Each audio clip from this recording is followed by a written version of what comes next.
Hello दोस्तों, स्वागत करता हूं आज के इस नए वीडियो में जिसमें हम सीखेंगे कि 3+2 में √5 एक अपरिमेय संख्या होती है। इसे सिद्ध करना। अगर आपको सिद्ध करना नहीं आता है तो वीडियो के लास्ट तक बने रहिएगा, आपको पूरा समझ में आ जाएगा, क्योंकि यह अक्सर बोर्ड एग्जाम में पूछे जाने वाला प्रश्न होता है, यानी इस टाइप का क्वेश्चन आता है। अगर आप इसे क्लियर कर लेते हैं तो 2 नंबर फिक्स हो जाएगा। तो चलिए इसे स्टेप बाय स्टेप सिद्ध करते हैं एकदम आसान तरीके से। तो इसे सिद्ध करने के लिए हम सबसे पहले क्या करते हैं, मानते हैं। तो ये अपरिमेय संख्या दिया होता है तो हम इसे मानेंगे कि माना कि 3+2 में √5 एक परिमेय संख्या है। तो यहाँ लिखेंगे कि माना 3+2 में √5 एक परिमेय संख्या है। इतना मान लिए तो अब हम क्या करेंगे, अब जब हम इसे परिमेय संख्या मान लिए हैं तो अब इसे p/q के रूप में हम लिख सकते हैं, या फिर a/b के कोई भी ले सकते हैं, इससे कोई फर्क नहीं पड़ेगा।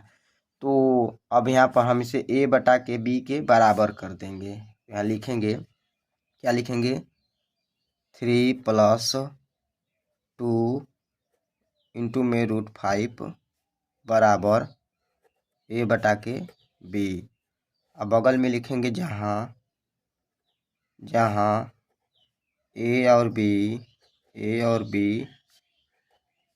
सह अभाज्य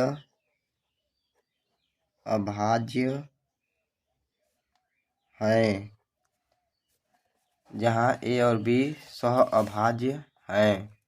उसके बाद b ≠ 0 इतना कर देंगे। तो दोस्तों, सह अभाज्य का मतलब यह होता है कि इन दोनों का HCF 1 होना चाहिए। एग्जाम्पल के लिए मैं दे देता हूँ, जैसे 17 और 13 का निकालेंगे तो इसका HCF 1 आएगा, उसके अलावा कुछ नहीं आएगा। तो वही होता है सहभाज्य संख्या, उसी को कहते हैं। तो यही वही है, हालांकि वो भी पूर्णांक में ही आता है। तो और आगे हम सॉल्व करते हैं। तो चलिए इसे देखते हैं।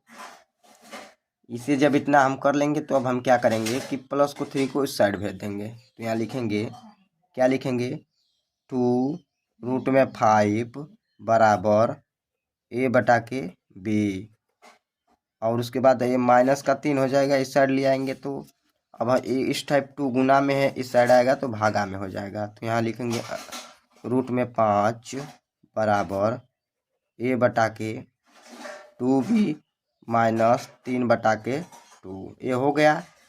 तो अब हम क्या करेंगे, अब यहाँ पर लिखेंगे, क्या लिखेंगे, आप ध्यान से देखिएगा, वही आपको भी लिखना है। तो यहाँ लिखेंगे चूंकि ए और बी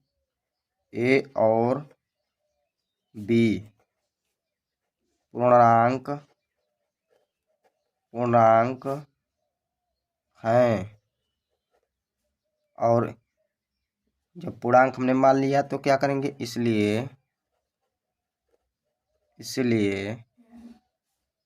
a/2b माइनस 3/2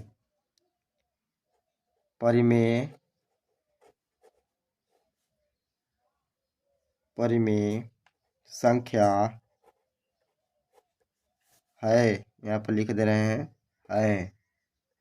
जब हमने इतना लिख लिया तो जैसे कि पूर्णांक का मतलब क्या होता है कि माइनस का भी चल जाता है और प्लस का भी हो जाती है संख्या, तो प्लस माइनस चलती जाती है। तो वो पूर्णांक, जैसे कि परिमेय संख्या आप जानते होंगे, तो -1/2 भी परिमेय संख्या होती है, +1/2 भी परिमेय संख्या होती है। तो वही कहा है कि जब ए और बी पूर्णांक है तो इसलिए 1/2 भी -3/2 ये भी तो परिमेय संख्या होगी। अगर मान लीजिए कि परिमेय संख्या में से परिमेय संख्या घटाते हैं तो परिमेय संख्या ही आती है, अगर जोड़ते हैं तब भी परिमेय संख्या ही आती है। जैसे पूर्णांक में जोड़ेंगे तभी पूर्णांक आएगा, घटाएंगे तब भी पूर्णांक आएगा। तो वही कहा है इसमें, तो इसलिए हो गया। तो अब आगे क्या लिखेंगे, उसके बाद हम लिखेंगे इसलिए, यहाँ पर इसलिए को इस तरह दर्शाते हैं, इसलिए √5 एक परिमेय संख्या है। है।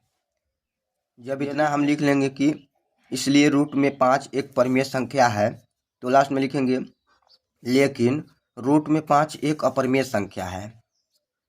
यह दर्शाता है कि हमारी अवधारणा गलत है। जैसा कि हमने पिछले वीडियो में सिद्ध कराया है कि रूट में 5 एक अपरिमेय संख्या है। तो इसका कहने का मतलब ये है कि मान लीजिए अगर पूर्णांक में से पूर्णांक घटाएंगे तो पूर्णांक ही आएगा, तो उसलिए तो पूर्णांक भी परिमेय संख्या में आता है। तो ये भी तो परिमेय संख्या होनी चाहिए, रूट में 5। तो ये तो परिमेय संख्या अगर हम मान लेते हैं, लेकिन असलियत में तो रूट में 5 एक अपरिमेय संख्या है। तो यह हमारी अवधारणा के खिलाफ ही तो है, हमने गलत ही नो मान लिया है कि 3 + 2 इंटू में रूट 5 एक परिमेय संख्या है, तभी तो ऐसा हुआ है। तो यही लिख देंगे लास्ट में कि रूट में 5 एक अपरिमेय संख्या है। यह दर्शाता है कि हमारी अवधारणा गलत है। रूट में 3 + 2 इंटू में रूट 5 एक अपरिमेय संख्या है, लास्ट में यही लिख देना है बस।